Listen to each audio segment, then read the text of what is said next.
Welcome to the credits video for Let's Play Ghost 1.0. I'm BurningDogFace, and this is a somewhat unorthodox credits video because you simply go to About on the main menu, and here are the credits, which you can scroll through at will. So I guess I'll just, read that then. I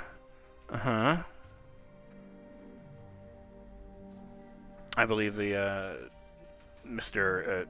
Dimenensis? Is that his last name? Or is Teles Dimenensis his full last name? I don't know.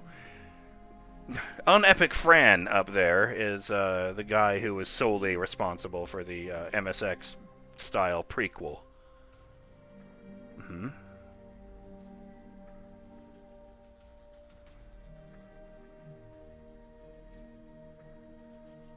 I don't think I recognize a single one of those voice actors.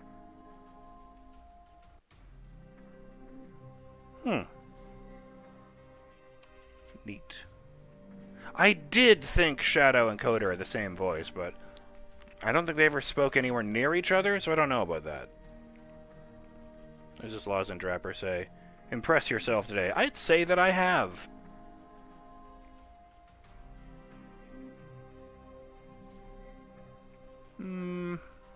Sorry, just amusing myself with that. Alright. I like that the CEO guy had a full name. That literally no one else in the game did. He did. I don't think we ever heard it. In the story, I mean.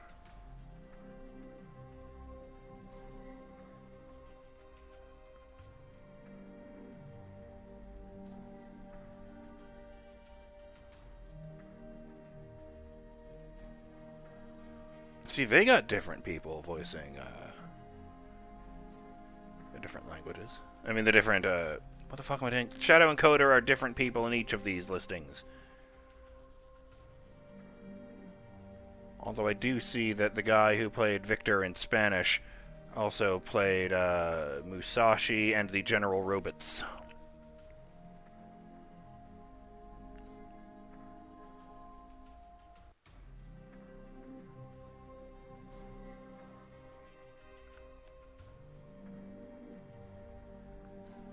I guess that will do it for the credits, which is weird. But hey, it's a small game, and I appreciate that. Not everything needs to be like a Ubisoft-style, 45-minute credit roll. I'm not exaggerating. What I did once see a credit roll that was 55 minutes long. That was Ukulele when they ran every single one of their Kickstarter backers.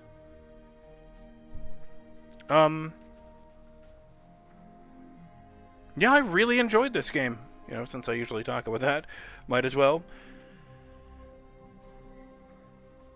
It had its rough edges. I thought the map wasn't very good. The souls, as I mentioned before, were a bit too vague for me to really enjoy the system. I'd say about 90% of the souls I collected were because I stumbled into the trigger, rather than deliberately seeking it out.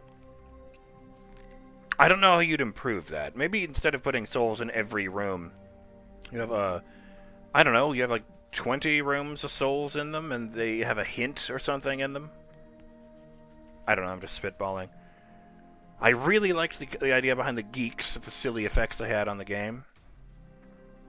I wish I'd found more of those.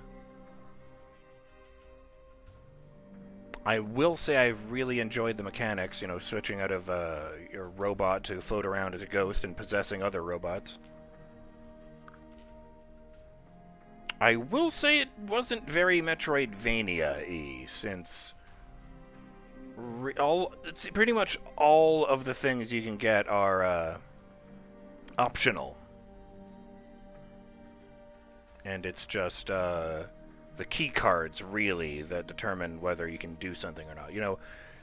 There wasn't really much by way of returning to an earlier area to do a thing, unless you found a key card and you go back to the blue zone, or you get some upgrades so you feel like going back and doing an optional alarm room. I'm looking at the Steam overlay in case it's not showing up again. Let me see here. Huh, apparently I never got Supremacy 1. You know, where you survive alarm level 1 for... Is that even 1? Is that even an achievement here? I'm looking around. Let me see. Today is the 24th.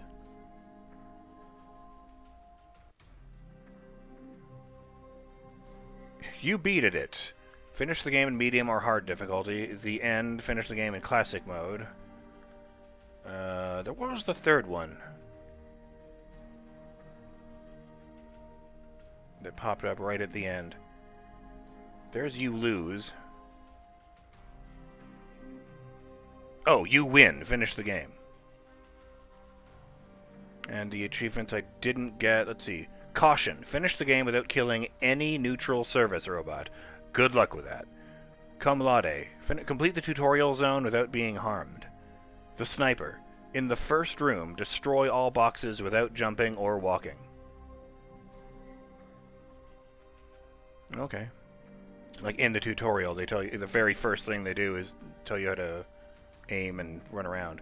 Supremacy 1, survive alarm level 1 without being harmed.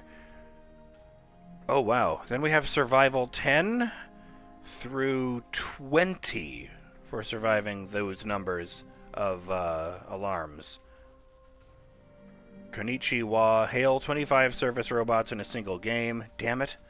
Rude. A service robot is killed for not being polite. Die Hard. Defeat 200 punks. I guess that would be in the Boogan minigame. Boxing King. Defeat 15 or more punks with a single Mega Punch. Strange Device. Find a hidden strange device. I wonder what that's about. I might look into that and go back into this, because I'm thinking I might come back and try some of the missions again. Out of service. Find the hidden broken robot. Blow up. Destroy the big biped. Quick blow up. Destroy the big biped in 10 or less seconds. Geek Master. Find all geek items. Box up. Destroy 8 boxes with 1 jump wave. Whoops. No secrets. Collect all souls in the center zone. Plant Girl. Collect all souls in the greenhouse. Chemical hidden elements. Collect all souls in the labs. Truffle Shuffle. What? That's a Goonies reference. I don't understand why it means collect all souls in the chunker. Energy Overload. Accumulate 10,000 energy cubes. Tesla. Accumulate 15,000 energy cubes. Archon. Accumulate 20,000 energy cubes. Oh, that's not going to go any higher than that. Fine. Treason. Kill 100 enemies in a single game using controlled robots. Penitent. Stay 30 seconds crouched during an alarm phase. Harsh. Blue Survival Expert. Survive all alarms in the center zone in survival mode. And then we have Green, Purple, and Great Survival Master. For surviving all the alarms in the greenhouse, in the laboratories, and in the whole Nakamura space station. And all of them except that last one are listed specifically as being in survival mode rather than being in classic mode. Chunker. Explore the whole chunker. I didn't do that? We did it, Reddit. Took the naming directions too literally. Taking it too far. Really took the naming directions too literally. I want to know what that means. You rocked it. Finish the game in hard difficulty. Survivor. Finish the game in survival mode. Masochist. Finish the game having selected the last skill of all Nakamura's row as soon as they were available. Oh, so not only do you have them all, you have them all immediately. Skills are for noobs. Finish the game without selecting any skill in the skill tree. Let's see. The Drone Collector. Complete the mission, The Drone Collector. Shoot for me. Complete the mission, The Drone Collector, without harming any android or enemy with your pistol. These are all mission ones. You can read those on the mission descriptions.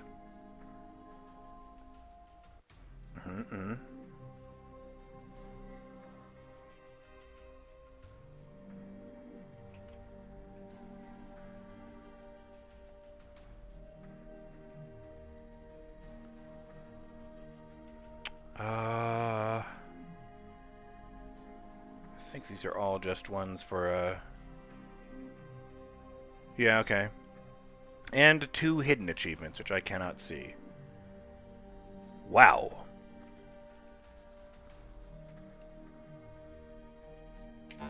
Previously on Ghost 1.0. Ghost, we will sneak you into Oh, the that's Nakamura quaint. space station in an inconspicuous storage container. Look, they have a 3D printer. If we can scan the model of our robot, we could print from there. Houston, there are multiple paths. Which way do you want me to go? I don't know. We don't have a map. Just choose a direction. You mean select randomly? Yes. We'll be the first ones to map the Nakamura space station. And now the outcome.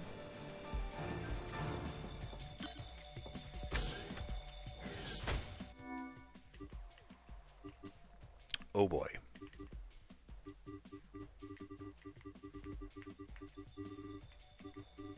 So I guess you can technically get them all by doing New Game Pluses.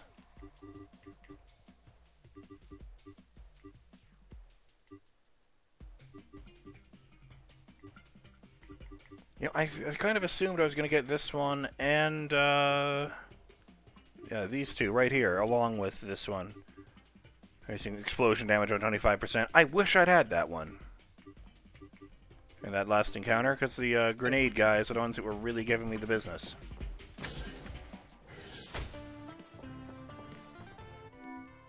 But yeah, I really enjoyed this game. It's not perfect, by any stretch of the imagination.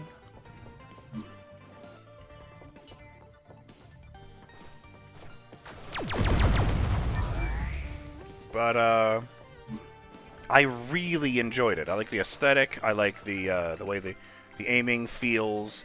I feel like long-distance aiming could be a bit better with the controller. I understand it's probably better if you use the mouse. Yeah, let's go straight through that. Yeah, the controls seem like they'd be better on the mouse and keyboard because there's like dedicated buttons for that. But I just prefer using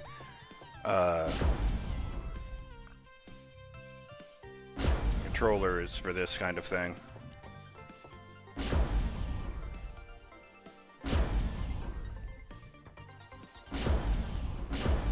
Yes, I remember this.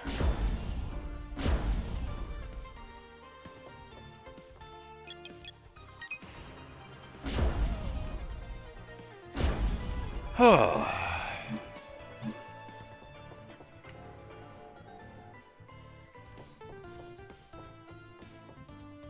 Look at that, it kept my damage too, that's kind of quaint.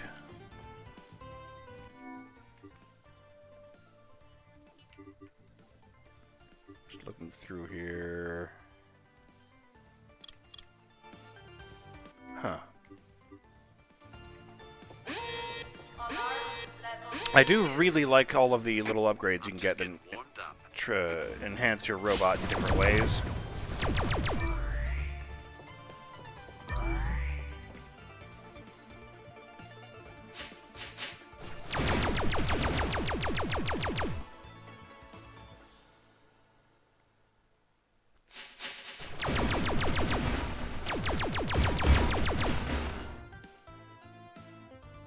Getting close.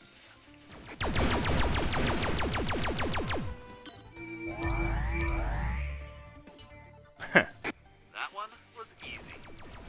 Dang it! I was hoping to sneak in the alarm achievement.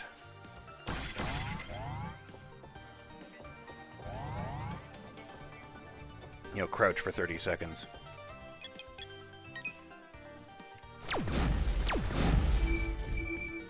I liked the story a lot. I really liked that it was intelligent and that I was able to predict stuff without it being made blatantly obvious by things like, you know, obvious foreshadowing and such. They just set up the story in such a way that I could make predictions, you know, based on trends. I don't know. It made sense in my head.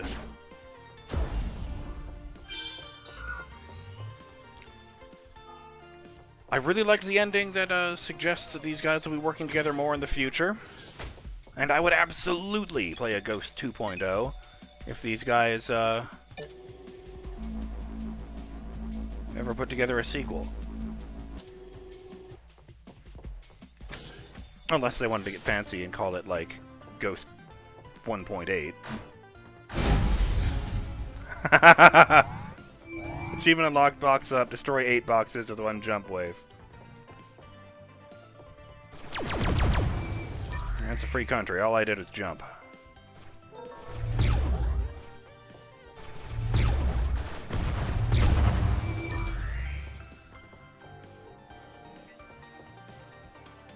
Ah, yes, well.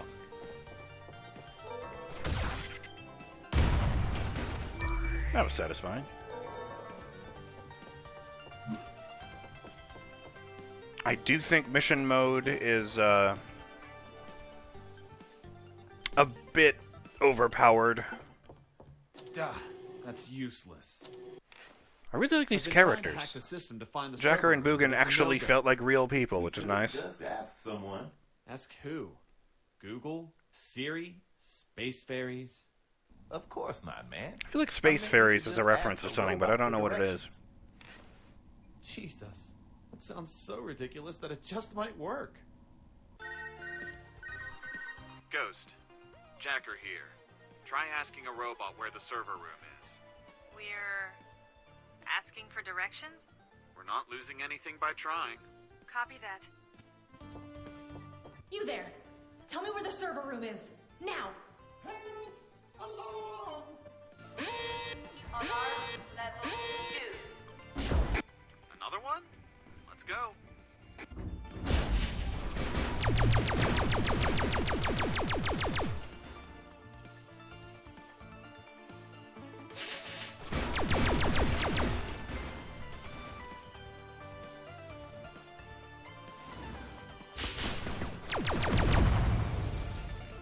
I wonder what the deal with those guys is. Going smoothly. Nearly done.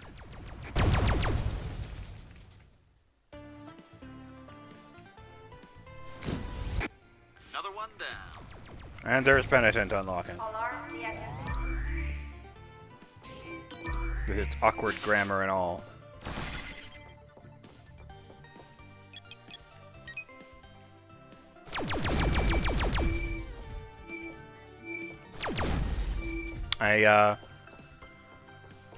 I did feel like the difficulty in this game was kind of inconsistent. I feel like the first boss is far and away the hardest one.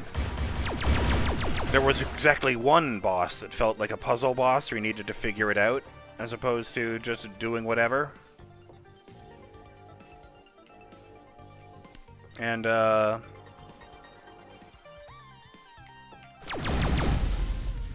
know, the big blob woman thing that they never really explained.